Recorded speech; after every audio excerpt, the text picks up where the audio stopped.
Il est 19 h, voici les titres de votre journal. Il se prénomme Dylan et il se porte très bien, tout comme sa maman. Le petit garçon est le premier bébé de l'année 2019. Il a vu le jour ce mardi 1er janvier. Il était minuit 14 à son arrivée au monde. Il pèse 3 kg 300. Une nouvelle année avec toujours son lot de festivités, notamment les parties de volée de partage sur les plages, ambiance, vœux et résolutions dans un court instant. Et puis notre invitée dans votre 19h, Ousna Atoumani, elle reviendra sur une année de rêve en 2018 où elle a été couronnée Miss Mayotte. Qu'est-ce qui l'a le plus marqué dans ces moments fastidieux? Quelles sont ses attentes, ses projets? Elle nous en parlera à la fin de ce journal. Mesdames, Mesdemoiselles, Messieurs, bonsoir et bonne année. Mais tout d'abord, cet accident très grave survenu il y a moins d'une heure à l'abattoir au quartier Ciné 2000. Un automobiliste aurait perdu le contrôle de son véhicule. La voiture a violemment percuté un mendier. Le chauffeur est très grièvement blessé. Les secours arrivés rapidement sur place ont prodigué les premiers soins. Des images signées ici Youssouf Ahmed Matoar. Je propose cette réaction recueillie sur place avec Youssouf Ahmed Matoar et Hachim Saïd Hachim. On a été appelé pour un accident de la circulation. Donc un VL qui a percuté un manguier qui est au bord de la chaussée. Donc là on est en train de médicaliser avec les équipes d'urgence. Pour l'instant, on ne peut pas ajouter quelque chose. Le médecin, il est là. Il est le premier bébé à avoir vu le jour à Mayotte pour l'année 2019 qui vient de commencer. Dylan, c'est son prénom. Il nous a fait coucou à son arrivée au monde ce 1er janvier à l'hôpital de Dzaoudzi en Petite Terre. Elle se porte comme un charme autant que sa maman. Il était minuit et 14 minutes quand Dylan a vu le jour avec 3 kg et 300 grammes. Il fait le bonheur de tous, à commencer par sa mère. Celle-ci s'est confiée à Hachim Saïd Hachim et Youssouf Ahmed Matoar quelques heures après l'heureux événement. Ça m'a fait surprise et je suis content. À 21h, j'ai commencé à saigner et je suis arrivée ici. J'ai appelé les pompiers, je suis arrivée ici et ça allait vite. J'ai accouché d'un petit garçon. Ça m'a surpris en fait. Mais il est arrivé en bonne santé, je suis content. Lui et moi, on est parfaitement en bonne santé. Qui veut dire naissance, veut dire carnet de santé. Un nouveau modèle calqué sur le modèle national a été remis ce matin à une poignée de mamans à la maternité de Mamoudzou. Devant nos caméras, un outil qui permettra un meilleur suivi des enfants selon les professionnels de santé et qui sera délivré gratuitement au moment de la déclaration de naissance. Génial Atoumani Girardini. Ce carnet de santé bleu ne sera désormais plus distribué aux nouveau-nés des 5 maternités de Mayotte. Place maintenant un carnet de santé calqué sur le modèle national, avec cependant le sceau du département. En ce 1er janvier, à la maternité de Mamoudzou, c'est de façon symbolique que représentants de la collectivité, des PMI, de l'ARS et du CHM ont distribué ce carnet, jusqu'ici acheté par les mères qui le souhaitaient. Merci. Vous n'aurez plus à acheter en pharmacie parce que voilà, on est... J'ai déjà acheté. Ah, vous l'avez déjà acheté? Bon, mais celui-là est mieux parce que derrière, il y a les... Il y a les adresses, il y a les adresses des PMI. Les téléphones des PMI, etc. Donc, ça va être un carnet de santé qui va suivre Ayam de l'accouchement jusqu'à ses 18, 20 ans, 30 ans. Il y aura toutes les affaires dedans. Merci. Voilà, et c'est la dernière version du carnet de santé national qui est sortie en mars. Pour certains professionnels de santé, il était temps de changer de carnet. Celui-ci aura cependant une version améliorée à l'avenir. C'est une première, le carnet de santé du département. Cependant, le carnet, il n'est pas vraiment adapté, c'est vrai, parce que c'est un carnet CERFA, un carnet national, et donc on ne pouvait pas déroger, faire à notre manière. Cependant, nous, on a travaillé à côté de la PMI pour pouvoir mettre en place un outil adapté à la communauté mahoraise, avec les conseils adaptés, des conseils d'hygiène alimentaire qui seront adaptés à notre population. Pour cette année, le département a déboursé près de 50 000 € pour l'achat de 10 000 carnets de santé, la barre des 10 000 naissances annuelles n'étant pas encore atteinte à Mayotte. Un carnet de grossesse devrait également être bientôt mis à disposition et gratuitement aussi pour les futures mamans. Revenons maintenant sur l'effet marquant du réveillon de la Saint-Sylvestre. Un réveillon relativement calme qui réjouit particulièrement les services de la sécurité publique. C'est le cas des sapeurs-pompiers. Ils ont tout de même enregistré 34 interventions sur l'ensemble du territoire et c'est en Petite Terre qu'il y a eu des dégâts significatifs. Le bilan avec Moussa Aboubakar Ben, lieutenant des sapeurs-pompiers au micro de Géraldine Louis et Henri Fina Mohamed. Cette nuit de la Saint-Sylvestre s'est bien passée en général. On a fait environ 34 interventions. On déplore malheureusement quand même quelques incidents. Il y a eu un feu, un début de feu en Petite Terre. Donc une famille a quand même perdu quelques affaires, le lit, quelques affaires ont quand même voilà, quelques affaires.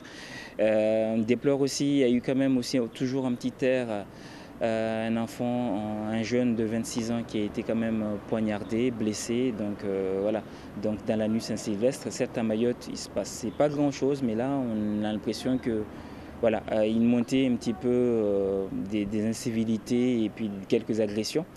Et tôt ce matin, une dame qui s'est fait faucher par une voiture dans la commune de Nsangamouji. Ça s'est passé dans le calme, les gens ils ont fait la fête. Voilà.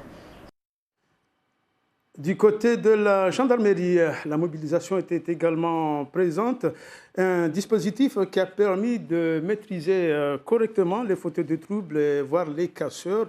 Pas de dégâts majeurs sur la voie publique, ni de véhicules incendiés comme ce fut le cas les années passées.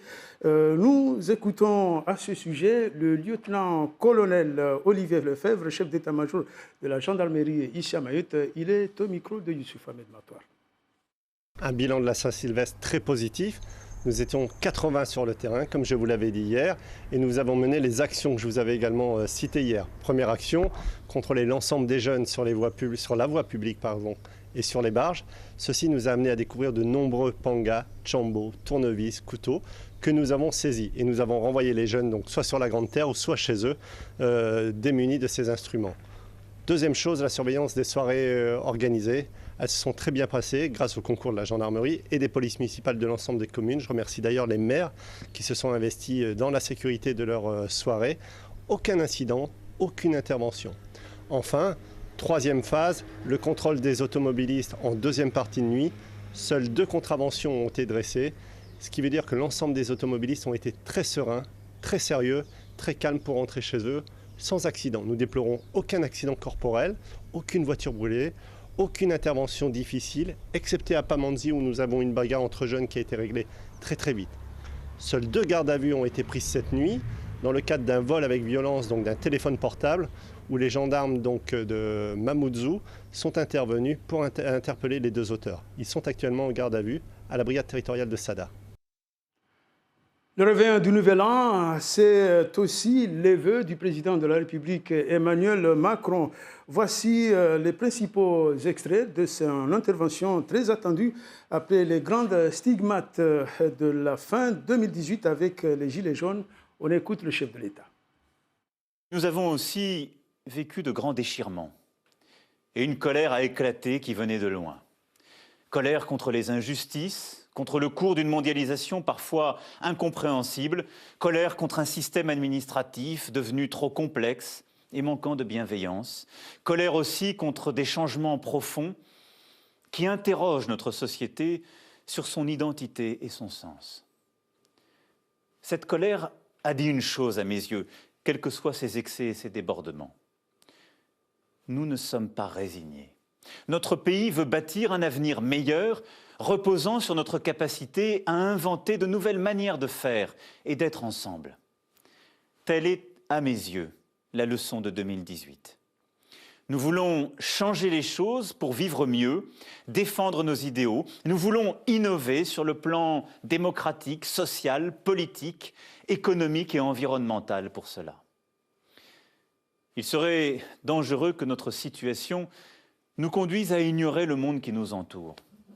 Bien au contraire, car tout se tient. Là aussi, de grandes certitudes sont en train d'être mises à mal. L'ordre international, bâti en 1945, est remis en cause par de nouvelles puissances et malmené par certains de nos alliés. Partout en Europe montent les partis extrémistes, tandis que les interventions de puissances étrangères, étatiques et privées se multiplient. Les grandes migrations nous inquiètent et sont instrumentalisées par les démagogues, alors même qu'il nous faut bâtir aujourd'hui de nouvelles réponses à ce phénomène qui ne cessera pas demain, compte tenu de la démographie mondiale. La promotion du 1er janvier 2019 de la Légion d'honneur a été dévoilée aujourd'hui. Voici les personnalités distinguées. Il y a 2 femmes à Mayotte. D'abord Isabelle Chevreuil, qui est chef d'entreprise, la voici en image. Et puis Sarah Moussoun, la conseillère économique et sociale de Mayotte. Toutes les 2 sont donc chevalières de la Légion d'honneur, tout comme les footballeurs de l'équipe de France, championne du monde. Nous le savons tous, championne du monde de 2018, c'était en Russie. Dans un cadre plus détendu, le Nouvel Élan a encore mobilisé de nombreuses familles sur les espaces publics, essentiellement sur la plage. Voulez et danse ont rythmé cette longue journée festive et de convivialité. Voici quelques temps forts que nous proposent Hachim Sedachim et Youssouf Abed Matar. Ils ont choisi la plage pour profiter pleinement de ce jour férié, le premier du Nouvel An. Ça se passe bien? Super bien, le cadre. Tout à l'heure, une petite baignade, que du bonheur. Et la fin de la journée, vous la prévoyez comment? Petit coucher de soleil, je pense. Petit coucher de soleil entre nous pour bien finir la journée, génial quoi. Elle était comment l'eau? Elle était magnifique, il était froid et on s'est bien amusé. Le premier jour de l'année, une occasion pour renouveler ses vœux à tous ses proches et amis. Et je souhaite une très bonne année à tous les habitants de Mayotte. Je vous souhaite toute une bonne année 2019 pour nous et pour nous tous qu'on vit ici, les Mahorais et toutes les personnes qui vivent à Mayotte. Dieu nous donne du bonheur, qu'on vise tous sans problème, sans souci, sans rancune. Et bonne année à tout le monde. Que cette année nous apporte beaucoup de bonheur et beaucoup de richesse. Et surtout, j'aimerais souhaiter vraiment une bonne année à ma mère. Qu'elle passe vraiment une bonne année et que je l'aime beaucoup. Des vœux pour améliorer le vivre ensemble. Évidemment, nous voulons un changement. Nous voulons des changements ici aussi. On a besoin de beaucoup de choses. Lesquelles, par exemple? Ici, en Petite Terre, on a besoin aussi de crèches. Surtout pour nos enfants aussi. La délinquance, on ne veut plus de délinquance. On veut du loisir. Il faut qu'on encadre nos petits frères. Il y a tellement à faire. On attend, on laisse le temps au temps. Un jour de vœux et d'ambiance animé par le groupe Viking de l'Abattoir.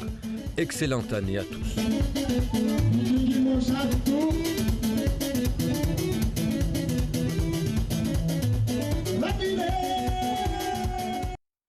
Place maintenant notre invité de votre journal. Nous avons décidé de commencer l'année en beauté et c'est Miss Mayotte qui a l'honneur donc d'être sur ce plateau ce soir. Ousna Toumani, elle vient de Chikoni. Bonsoir Ousna Toumani. Bonsoir Darwish Daou. Merci pour l'invitation sur ce plateau en ce premier jour de l'an. C'est avec un grand plaisir de Mayotte, la première de vous recevoir. Alors, bien évidemment, nous reviendrons brièvement sur votre parcours l'année dernière. Vous avez représenté notre département au concours Miss France. Quels sont les faits marquants de votre participation à ce grand concours national? Tout à fait. Alors l'année dernière, c'était il y a encore quelques heures. Et il y a quelques semaines aussi, j'étais à Miss France en décembre pour représenter Mayotte à l'élection. Et c'était une élection très marquante pour moi parce que tout d'abord, j'ai pu rencontrer les 29 autres participantes à l'élection et ensuite apprendre aussi d'autres choses sur moi-même que je n'aurais pas forcément appris si je n'avais pas participé à cette élection-là. Et c'était un rêve d'enfant de se voir un jour Miss Mayotte? Je pense que c'est un petit peu un rêve de petite fille parce que Miss France, c'est un rendez-vous familial. Tout le monde regarde Miss France devant la télé avec les parents le soir, même si à Mayotte, c'est vrai qu'avec le décalage horaire, on a tendance à se coucher assez tard. Mais ça restait quand même un petit rêve ancré dans mon cœur qui a été réalisé cette année. Oui, il y a un court instant, je vous demandais quels sont les faits marquants de votre participation au concours Miss France. Mais le plus touchant dans ce concours, c'est quoi pour vous? Le plus touchant, je pense, c'est les liens qu'on crée entre candidates et surtout avec le staff, parce que c'est vrai qu'on a des chaperons tout au long de l'aventure qui sont à nos côtés, qui nous écoutent et qui nous conseillent. Mais hormis le fait que ce soit un concours de beauté, les filles sont généralement très vraies. Et cette année, le staff nous le disait, c'était la meilleure promotion. Donc, je pense que ce serait le meilleur souvenir que je garde, l'amitié qui s'est créée. Alors, votre parcours a sans doute changer un peu votre vie, si je puis dire. Maintenant, quelles sont vos attentes? Alors, tout d'abord, je pense que c'est bien de partir cette année avec encore plus d'objectifs. J'en ai eu d'aller à Miss France, j'y suis allée, j'ai représenté les couleurs de notre si belle île. Cette année, je pense qu'on peut faire encore mieux. Et pour ça, j'ai besoin de tous les Mahorais pour pouvoir y arriver. C'est ça. Alors, si vous avez un vœu à formuler aux Mahorais, aujourd'hui, et notamment la jeunesse, quel serait ce vœu? De poursuivre nos rêves. Parce que c'est vrai qu'un jour ou l'autre dans nos vies, on sera confronté à des personnes sceptiques qui ne croiront pas en nous. Mais c'est tout le sens de la vie, de poursuivre nos rêves et de montrer qu'on peut atteindre tous nos objectifs imperturbablement. Alors, pour terminer, tout simplement, quels sont vos projets pour ce nouvel an que nous venons d'entamer? J'ai énormément de projets, que ce soit personnel, en tant qu'Ousna Toumani, une jeune étudiante et une Zazan Chikoni, ou encore en tant que Miss Mayotte. C'est vrai que j'ai comme projet en tant que Miss Mayotte de réaliser certaines vidéos sur plusieurs lieux cultes de l'île, des vidéos que vous pourrez découvrir très bientôt, d'ici la rentrée prochaine. Ce sera bien évidemment avec plaisir. En tout cas, merci Ousna Toumani d'être venu partager ces bons moments pour ce nouvel an que nous venons tous d'entamer et que je vous souhaite meilleur. Merci à vous, Darwish Taou. On termine avec ces images pour partager bien évidemment l'arrivée de la nouvelle année. Nous avons sélectionné quelques séquences signées Bibi Mariam Aridi et Yumna.